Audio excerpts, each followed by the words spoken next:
Langsung aja, nggak usah pakai intro-introan ya. Tinggal paling nanti di bagian tengah dan akhir baru ada footage-nya.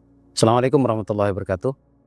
Selamat sore, karena videonya dibuat sore hari. Selamat malam buat yang nonton siaran langsungnya. Tiba-tiba saya terfikirkan satu pertanyaan. Ini udah dari dulu sih, tapi saya juga nggak tahu nih apakah ini masih layak untuk dipertanyakan. Pertanyaannya adalah, kenapa sih kok kesannya doa itu ribet? Kesannya berdoa agar doa kita diijabah itu kok kayaknya sulit banget. Ada nggak solusinya dari itu? Saya mau tarik dari pengalaman hidup saya ya. Selamat datang di channel Gus Baraja. Saya kalau ditanya tentang ibadah, saya tidak merasa ibadah saya baik sih sebenarnya ya. Tapi kalau saya tarik mundur dari pengalaman, saya beribadah layaknya kebanyakan orang. Tapi jujur doa tidak terkabul kala itu. Dan bahkan doa-doa saya yang menurut saya penting banget waktu itu justru dikabulkan ketika sudah puluhan tahun. Katakanlah baru sekarang ini atau 5 tahun terakhir ini ya. Nah, kenapa begitu kan gitu? Ada nggak yang mengalami seperti yang saya alami? Atau yang sudah enak hidupnya tapi dulu susah? Mungkin bagi Anda ini bukan sesuatu yang penting. Tapi ketika saya sampaikan, jujur ini menjadi sesuatu yang penting karena ini berhubungan dengan pola. Ketika kita sudah tahu polanya, pola doa diijabah oleh Allah, maka kita pun bisa mengulanginya. Walaupun jujur, setiap orang itu polanya berbeda ya. Setiap orang itu bisa jadi polanya berbeda. Nah, balik lagi pada pertanyaan tadi. Kalau memang doa itu diijabah karena ibadah kita, saya rasa semua penonton saya ibadah juga dilakukan. Tapi ada nggak sih yang sampai hari ini belum terkabul doanya yang menstandarkan dengan ibadah ma'dhah tadi, ibadah zahiriyahnya? Kalau ada, mungkin Anda merasakan hal yang sama seperti yang saya rasakan dulu ya. Sampai pada tahun 10 tahun terakhir ini, sepertinya saya menemukan jawaban ya. Karena saya mulai hijrah gitu ya. Mulai hijrah dari kampung halaman saya, yang menurut saya kampung halaman saya itu begitu penatnya, begitu luar biasanya mendominasi pikiran saya, karena saya tidak bisa menjadi dominan di lingkungan saya. Akhirnya saya yang didominasi. Hemat saya, saat kala itu saya beribadah seperti layaknya yang Anda lakukan, hati saya tidak beribadah. Hati saya tidak melakukan perintahnya Allah. Hati saya melakukan perintah saya sendiri gitulah.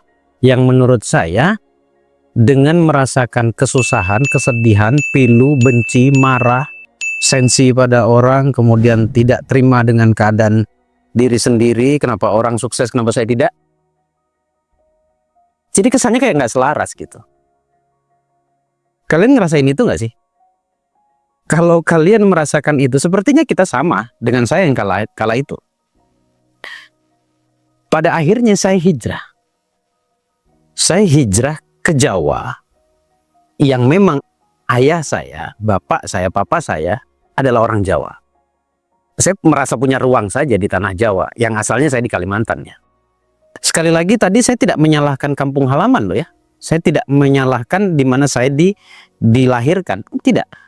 Sayanya yang harus bisa memposisikan diri, dan kala itu saya nggak bisa memposisikan diri. Singkat cerita, hijrah. Ketika hijrah, yang paling berbeda awalnya adalah dengan siapa saya kumpul. Karena alasan saya hijrah adalah karena saya didominasi oleh pemikiran-pemikiran yang menurut circle saya kala itu, menurut orang-orang yang ada di kampung halaman saya, adalah pemikiran-pemikiran yang dalam tanda kutip lebih ke arah negatif. Pembedanya di situ ya. Jadi ketika saya hijrah, satu daerah dengan daerah yang saya tempati sekarang berbeda pola pikirnya. Yang pada akhirnya itu bisa merubah saya. Dan juga ada beberapa hal yang saya ambil tindakan di situ. Dimana ketika saya berkumpul dengan orang-orang yang tutur katanya lembut. Anda tahu ya Jawa itu seperti apa, tutur katanya lembut, welcome, menerima, saling menasehati. Walaupun sebenarnya di kampung saya juga seperti itu, tapi berbeda gitu loh, berbeda. Nah, dari situ akhirnya saya terpengaruh menjadi orang yang sedikit lebih lembut daripada sebelumnya. Sedikit lebih teredukasi daripada sebelumnya. Singkat cerita, karena saya waktu itu diajak oleh om saya, akhirnya saya berkumpul dengan orang-orang yang beda cara berpikirnya. Berkumpul dengan orang-orang yang mengajak kita untuk bisa bertumbuh, berkembang. Saya nggak bilang sukses, karena tidak semuanya kala itu sukses. Mengajak bertumbuh dan berkembang. Akhirnya banyak inputan, pemikiran di pikiran saya. Nanti teman-teman bisa ambil garis bawahnya ya. Bisa ambil poin pentingnya yang bisa digaris bawahi maksudnya. Nah, kemudian saya memutuskan untuk belajar namanya hipnosis.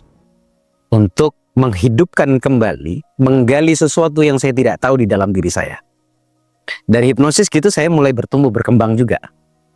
Tapi dari situ, saya pulang lagi ke Kalimantan. Tapi beda, saya bisa menguasai diri saya. Saya menjadi bisnismen di sana. Saya jadi pengusaha kecil-kecilan, pengusaha kopi, saya buka warung kopi.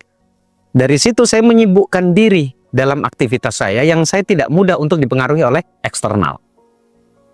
Sekali lagi, poin pentingnya nanti ada di bagian akhir. Lanjut ceritanya. Kemudian karena sebuah kejadian saya dipaksa lagi untuk datang lagi ke Jawa. Saya tadi di pertengahan tadi sampaikan bahwa saya ikut pembelajaran hipnosis, itu yang saya gali. Sampai pada akhirnya banyak merenung. Kemudian kebetulan di Jawa itu kan banyak tempat untuk relax ya. Akhirnya singkat cerita saya olah ilmu hipnosis, hipnoterapi. Setelah saya olah, saya seperti mendapatkan satu hal yang saya sebutnya adalah transisi spiritual, transisi rasa, transisi jiwa. Sampai pada akhirnya saya bisa sekali lagi ini anugerah dari Allah. Saya bisa membaca rule hidup saya. Kenapa saya begini? Karena saya begini. Kenapa saya begini? Karena saya begini.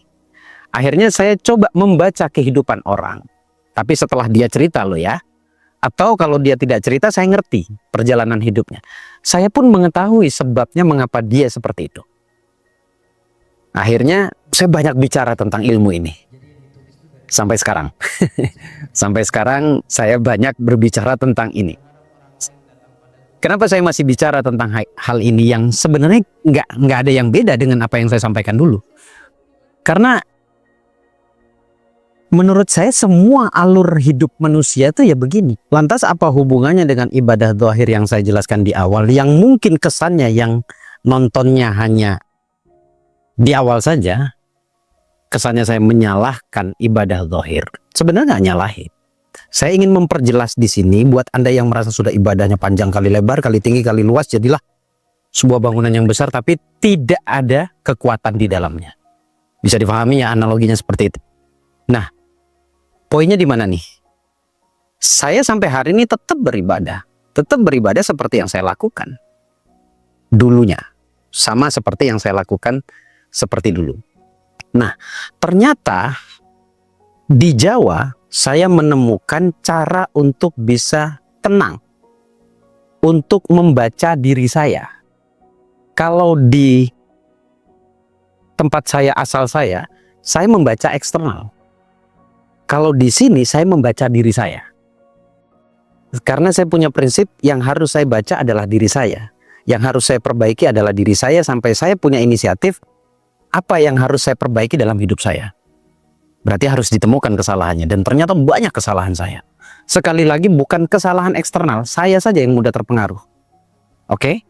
Nah, poinnya doa itu ternyata tentang ketenangan. Doa itu tentang jiwa. Doa itu tentang hati.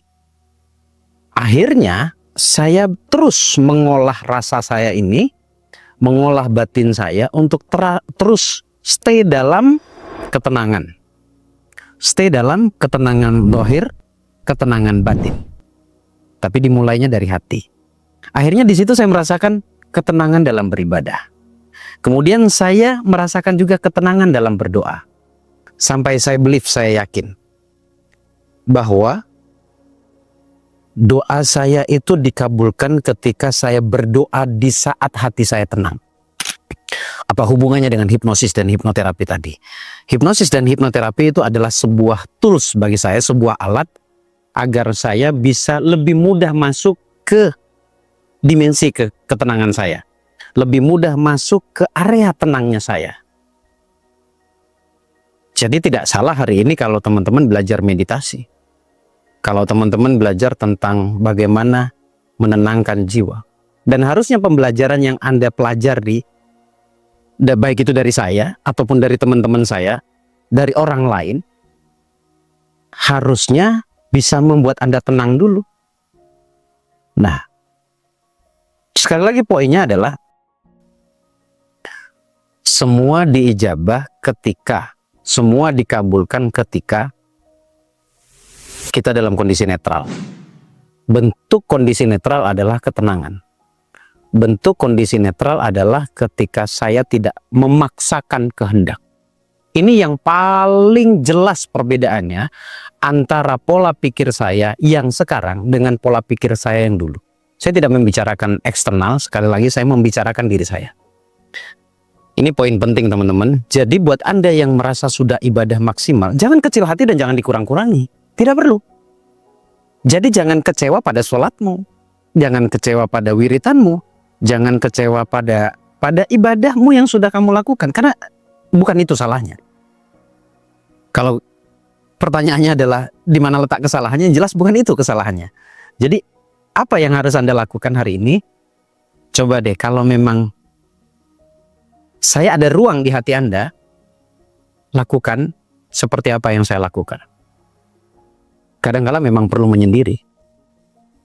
Kadang-kala memang perlu break, jeda, tumak ninah, ya, perlu break dulu, istirahat dulu.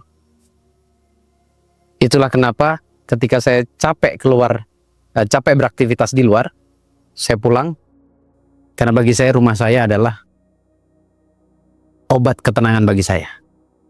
Jadi kondisi tenang seperti ini, sudah mau maghrib, saya selalu memanfaatkan ini dalam doa. Ketika saya bicara seperti ini pun, saya ada doa dalam hati saya. Doa saya apa? Agar semua apa yang saya sampaikan masuk ke dalam hati Anda. Terima kasih teman-teman. Singkat saja. Ya, intinya semoga Anda bisa lebih baik daripada saya. Thank you. Terima kasih. Jangan lupa tanggal 25 nongkrong yuk Kopdar bersama saya di Kopi Sontoloyo. Sekali lagi tanggal 25 hari Minggu. Kita obati hati Anda di Kopdar dengan tema mental healing. Silakan segera klik link WA yang ada di deskripsi, nanti Anda akan dibantu oleh adminnya kita. Makasih. Assalamualaikum warahmatullahi wabarakatuh.